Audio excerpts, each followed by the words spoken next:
Olá, meus irmãos na fé, meus irmãos queridos, meus irmãos no Espírito. Louvado seja o nome do nosso Criador. Tudo bem, né, meus queridos? Oh, graças a Deus. Meu irmão, deixa a sua inscrição aí, deixa o seu like, compartilhe os nossos vídeos, nossos estudos, ajude o nosso irmão Alberto Lírio. Nós vamos trazer aqui, meu querido, um assunto muito importante, um estudo muito importante. Lembra da passagem de Mateus capítulo 17, da transfiguração? Nós vamos aqui, meu querido, de uma vez por todas, nós precisamos expor isso aqui. Nós precisamos falar a verdade, nós precisamos deixar as pessoas cientes daquilo que realmente é a palavra. Meu querido, veja bem, como que a transfiguração ela confirmou a iminente volta de Cristo, não é? Um dos textos mais intrigantes no estudo da escatologia, você sabe que é justamente o assunto ou texto da transfiguração. Agora, o que está retratado nesse texto, irmãos, é mais do que os olhos do leitor comum, aquilo que ele pode ver. Por quê? Além disso, ele desafia, esse texto desafia, né, os conceitos modernos de uma parousia adiada. O nosso objetivo nesse estudo, né, o meu objetivo aqui, o nosso objetivo nesse estudo é responder a essa questão, ou seja, como que a transfiguração ela confirmou, não é que ela vai confirmar, ela confirmou, não é, a iminente volta de Cristo. Primeira coisa, nós vamos observar aqui, não é, que a cena da transfiguração e a vinda do Senhor em glória. À primeira vista, quando você estuda esse texto, não é, parece que esse texto não tem nada a ver com a parousia, ou seja, a segunda vinda do Senhor, não é? Agora, contudo, uma leitura mais, quando você faz uma leitura mais cuidadosa, não é? Revela, esse texto revela o quê? Que quase todos os versículos se concentram justamente nesse evento. Como assim, Malberto?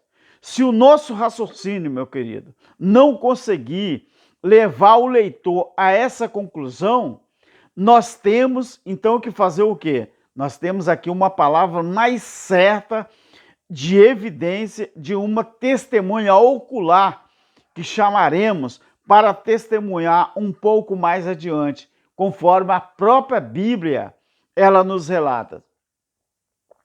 O texto da configuração, eu vou tentar aqui trazer para você detalhes, mas eu quero desde já agradecer aos grupos, aos nossos irmãos que compartilham as mensagens, que compartilham os estudos. Louvado seja o nome do nosso Criador, não é? Aqui nós temos um texto que os futuristas gostam de usar para sempre futurizar isso, que a parousia não tem nada a ver, a transfiguração não tem nada a ver com a parousia. Tem sim, tem tudo a ver. Então, nós vamos colocar aqui, é muito importante perceber o posicionamento desses textos por todos os escritores, aqueles que foram os escritores sinópticos, né? Então, quando você, em cada caso, meu querido, Marcos 9, Lucas 9 e Mateus 17. A transfiguração, ela segue uma discussão sobre Cristo vindo na glória de seu Pai em seu reino. Isso não parece ser coincidência, mas altamente sugestivo do conteúdo dos versículos seguintes, ainda que o evento mesmo ocorra 6 dias mais tarde. Vamos primeiro ver aqui, Cristo é transfigurado. Quando aconteceu aquele evento, Cristo foi transfigurado. E o que isso quis dizer, de algum modo, Cristo ali, ele é transfigurado diante dos discípulos. Ele passa por uma notável e visível transformação. Um par de observações aqui. Vamos abrir um parênteses aqui para duas observações aqui. Essa transformação para uma glória maior pode ser indicativa, meu querido, da maior glória da era cristã, comparada com a glória de Moisés. Vamos dizer assim. Então, para saber mais sobre esse assunto, você vai ter que ler 2 Coríntios 3, 7 ao 11. Além disso, você observa uma coisa, além disso, era uma mudança ou uma transformação de que Deus permitiu que esses discípulos do primeiro século testemunhassem.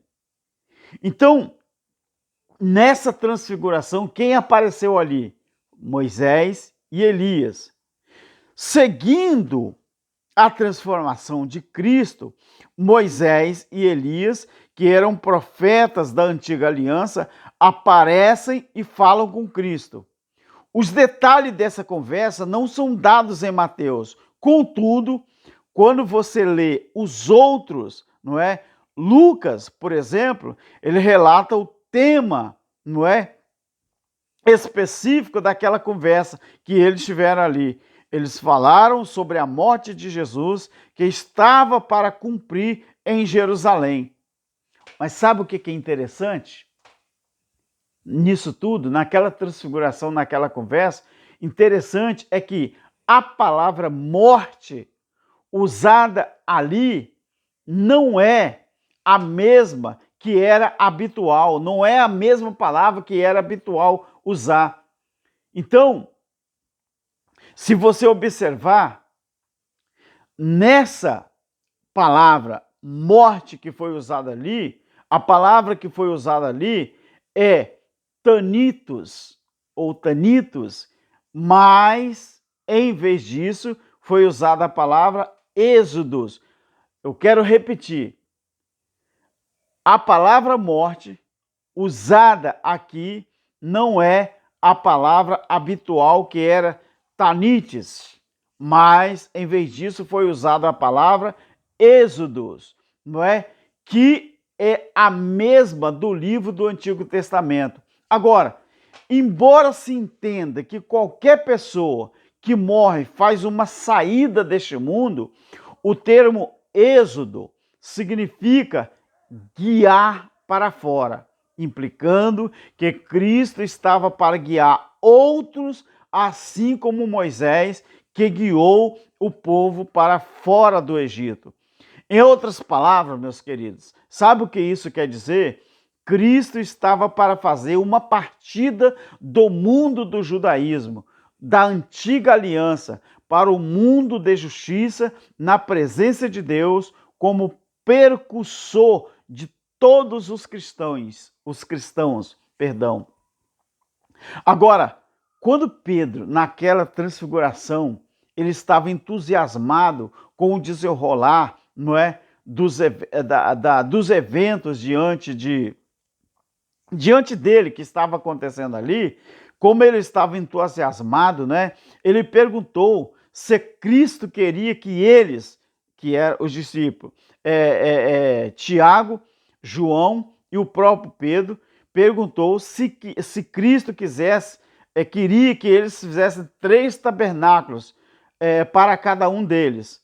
Aí, sabe o que aconteceu? Contudo, como, né, o Criador não habita em templo feito por mão de homem, ele foi interrompido, não é?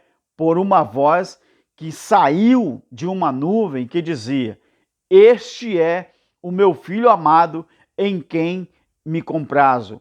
Escutai-o." Agora, os versículos 4 e 5, há muitas referências, meus queridos, aos eventos que ocorreram durante o Êxodo. Primeira coisa que você vai observar nesse texto da transfiguração. A presença de Deus na nuvem é um simbolismo do êxodo. Segundo, a construção do tabernáculo. Terceiro, quando a lei foi dada a Moisés, Moisés, ele escreveu que toda alma deveria ouvir o profeta que Deus levantaria no meio deles, conforme isso está registrado lá em Deuteronômio, capítulo 18, versículo 15. Outra coisa, quarto, os discípulos sentiram o medo na pele. Sentiram medo na pele. Assim como o povo temeu a voz de Deus, falando desde o monte do Êxodo, conforme registrado lá em Deuteronômio 18. Agora, ali na transfiguração, foi feita uma transição de 3 para 1. Sim ou não? Sim. Essa transição no Monte da Transfiguração, você tem muito que aprender.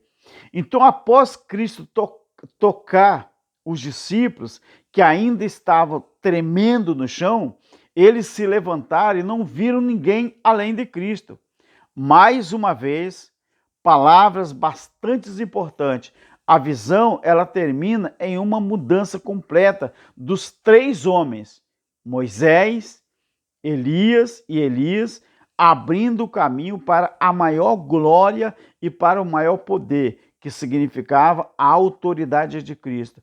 Então, esse comando que foi dado ali, escutai-o, não é? É todo sobre a autoridade de Cristo em Deuteronômio. Elas são acompanhadas com a ideia de que toda alma que não escutasse a este profeta seria cortado do meio do povo. Isso aí nos leva ao quê? Isso aí nos leva ao próximo ponto, isto é, um julgamento. Irmãos, quem não aprender com a transfiguração, não aprende, eu acredito que não aprende com nada mais. Então, vamos falar sobre o contexto do julgamento e parousia na transfiguração. Observe uma coisa, que Deus pretendia trazer à mente deles o conceito de julgamento e tempo do fim. É evidente a partir da ordem, escutai-o. Existe isso aqui, escutai-o. Então, após Cristo ressuscitar dos mortos, Pedro usa a mesma citação como um alerta, não é? E mensagem da bendita esperança para Israel. Olha o que diz em Atos, no capítulo 3, o versículo 23, aonde diz assim, e acontecerá que toda alma que não escutar esse profeta será exterminado, não é? Diante do povo, não é? O versículo 24 diz, sim, e todos os profetas, desde Samuel, todos quanto depois falarem, também predisseram estes dias. Meu querido, preste atenção numa coisa. Aquela transfiguração, ela tem muito mais daquilo que as pessoas possam imaginar. Pode haver até mesmo alguma dúvida de que essas palavras de Deus no Monte da Transfiguração evocaram pensamentos sobre o julgamento e a parousia. Pode haver alguma dúvida sobre isso? De que essas palavras de Deus no Monte da Transfiguração evocaram pensamentos sobre o julgamento e a parousia? Será que houve alguma dúvida disso? Olha, isso aqui é certamente, meu querido, o que os discípulos concluíram. Por quê? Porque eles perguntaram a Cristo. O que eles perguntaram a Cristo ali na transfiguração? Eles perguntaram a Cristo, por que dizem então os escribas que é misto, que Elias venha primeiro? Aqui está outra questão escatológica. O que a vinda de Elias tem a ver, ou tinha a ver, meu querido, com o evento da transfiguração? Hein? Isso aqui é uma questão escatológica muito séria. O que a vinda de Elias tinha a ver com o evento na transfiguração? Tudo a ver. Mas por que, irmão Alberto? Que tinha tudo a ver. Por quê? Você quer saber? Quando compreendemos como ela se relaciona com a parousia e o julgamento, de acordo com Malaquias 4, 5 e 6, Elias deveria vir antes, né, do grande e terrível dia do Senhor. É evidente que os discípulos não confundiram a aparição de Elias na visão com o cumprimento desse texto. É claro que é evidente. Elias já tinha vindo. Mas como assim Elias já tinha vindo? Claro que sim. Elias já tinha vindo. Contudo,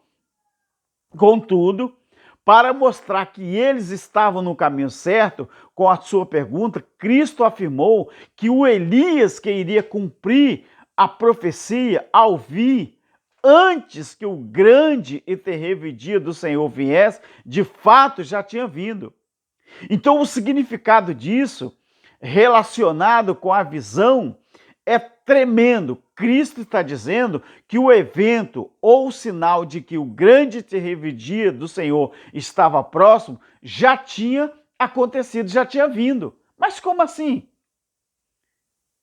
Elias tinha realmente aparecido. Mas quem era Elias? Ué, quem era esse Elias? Em todos os relatos do Novo Testamento, meu querido, Cristo afirma que João Batista cumpriu a profecia da vinda de Elias. Leia Mateus capítulo 11, versículo 14. Leia Lucas 1, 16 e 17. E o texto que eu vou tentar aqui citar para você, que é o texto de Mateus, não é? Conforme Mateus capítulo 17, 12 ao 13. Sabe o que diz esse texto? Mas digo-vos que Elias já veio, e não o conheceram, mas fizeram-lhe tudo o que quiseram. Assim farão eles também padecer o Filho do Homem. Ou seja, Jesus diz que a mesma coisa que fizeram com o Elias que havia de vir, aconteceria com ele depois. Jesus disse assim, a mesma coisa tem que acontecer com o Filho do Homem. Então entenderam os discípulos que ele falaram a respeito de João o Batista. Então se João, o Elias profetizado por Malaquias, já tinha vindo, segue-se que o dia do Senhor tinha se aproximado. Isto, meu querido, séculos antes da televisão ser inventada e hospedar esses pregadores modernos que pregam que o fim do mundo é iminente. É mentira! Elias, ele veio na pessoa de João Batista. Do mesmo jeito que João Batista morreu, Jesus também deveria morrer, ou seja, não com o pescoço, né, decapitado, mas sendo perseguido e levado pelo sistema daquela época à morte. Jesus disse que ia acontecer a mesma coisa com ele. Ele falando, também padecer, Jesus disse assim farão eles também padecer o Filho do Homem. Aí eles entenderam que Jesus estava falando a respeito de João Batista. Então agora veja bem, meu querido, se João Batista, que era o Elias profetizado por Malaquias, ele já tinha vindo, então nós cremos que o dia do Senhor já tinha se aproximado no primeiro século. E esses pregadores de Araque, que a televisão hospeda eles, não é? A teoria ou essa conspiração, né, dessas pregações futuristas, esses pregadores modernos que pregam que o fim do mundo é iminente, eles estão mentindo. Agora, como que a transfiguração ela confirmou que a iminente vinda de Cristo já ocorreu? Como? Como mencionado aqui, existe mais um elemento de evidência que acrescenta ao raciocínio apresentado acima, que o testemunho de o testemunho, não é, de uma pessoa ocular. Nós vamos, de acordo com 2 Pedro, olha como Pedro testemunhou. 2 Pedro, capítulo 1, versículo 16, Pedro viu o evento e disse assim: qual evento que Pedro viu?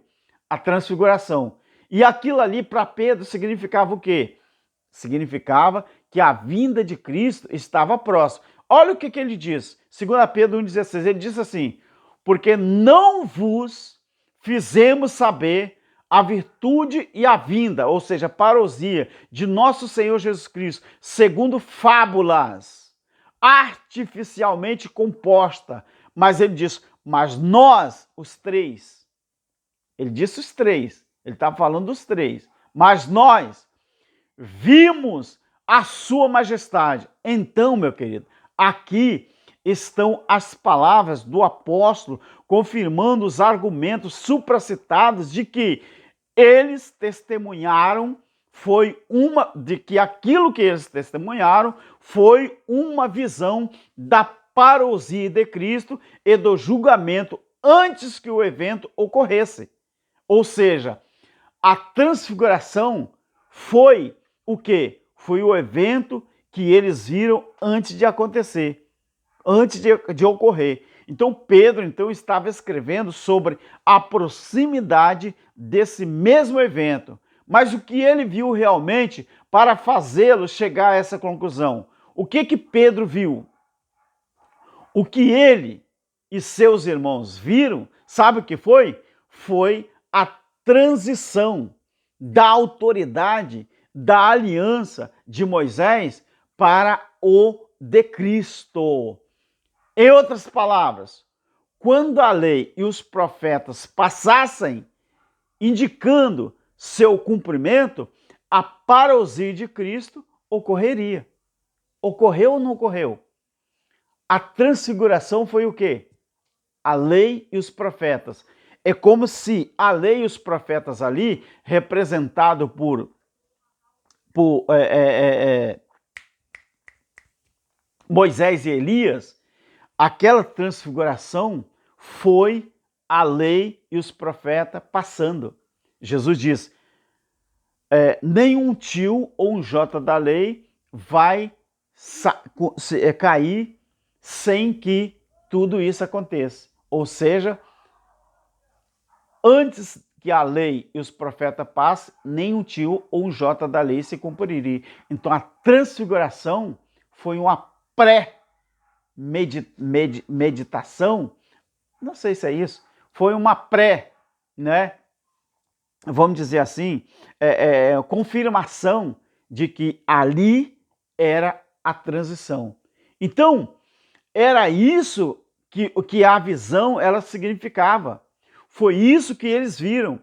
O evento era iminente ou muito próximo, uma vez que João Batista e Elias, que de vir, já tinham vindo e sido morto. Jesus estava para sofrer a mesma coisa.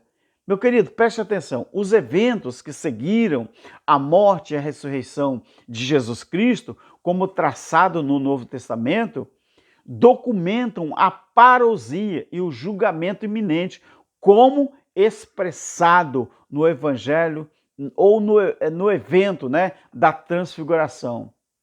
Foi a maior evidência e a mais convincente de que esses eventos ocorreram na geração do primeiro século. Se você quiser aprender sobre o que a transfiguração mostrava realmente, estude ela, debulhe ela, versículo por versículo.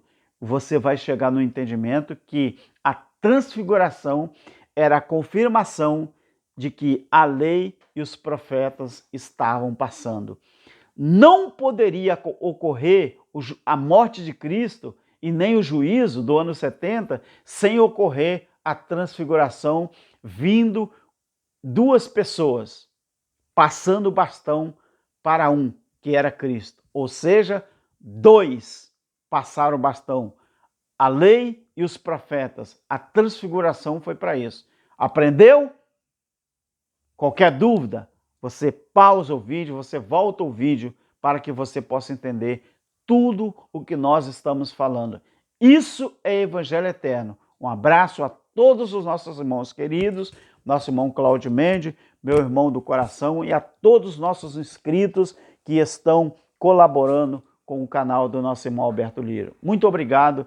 Se eu mereço seu like, deixa o seu like no finalzinho e um comentário, tá bom? Graça eterna. Amém.